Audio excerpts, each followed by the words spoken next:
l'important dans la vie d'un label, c'est le fait que la démarche de l'organisme soit une démarche d'amélioration continue.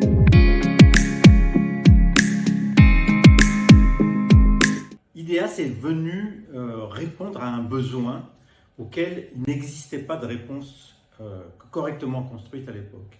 On avait besoin de dispositifs de contrôle, de suivi, de garantie qui donnent confiance aux philanthropes et aux donateurs. Le comité de la charte du don en confiance avait créé une première démarche de ce type, une démarche fondée sur le contrôle. Ce qui manquait, c'était la capacité à faire progresser les organismes vers une meilleure qualité de leur gouvernance, de leur modèle économique, de leur transparence financière. Et c'est l'objectif que s'est fixé IDEAS. Composé de personnalités indépendantes, expérimentées, indépendantes, représentant une relative diversité d'expériences et qui pouvaient apprécier le dossier après la phase d'accompagnement, mais sans avoir aucune part à la vie quotidienne des équipes d'IDEAS. Donc pour conserver une certaine distance et une certaine impartialité par rapport au dossier qui lui était soumis.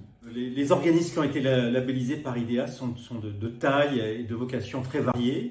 Le critère, c'est la conformité au référentiel des bonnes pratiques d'IDEAS. Les organismes qui sont candidats au label, ils ont bénéficié de l'accompagnement des conseillers bénévoles d'IDEAS.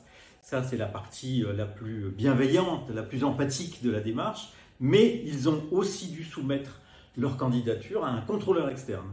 Un contrôleur externe qui est le plus souvent un commissaire aux comptes, qui a accepté de mener cette mission pour le compte d'IDEAS en fonction de notre référentiel et qui vérifie, sans avoir participé à la démarche d'accompagnement, que le dossier de l'organisme répond bien au référentiel des bonnes pratiques d'IDEAS. Le comité est saisi des dossiers des organismes candidats. Il y a dans le dossier un compte-rendu de la démarche d'accompagnement, c'est-à-dire une photographie de l'organisme au début de l'accompagnement et une photographie de l'organisme à la fin de la période d'accompagnement. Et muni de ce document, le comité label reçoit les candidats au label, il y a un dialogue qui s'instaure avec eux.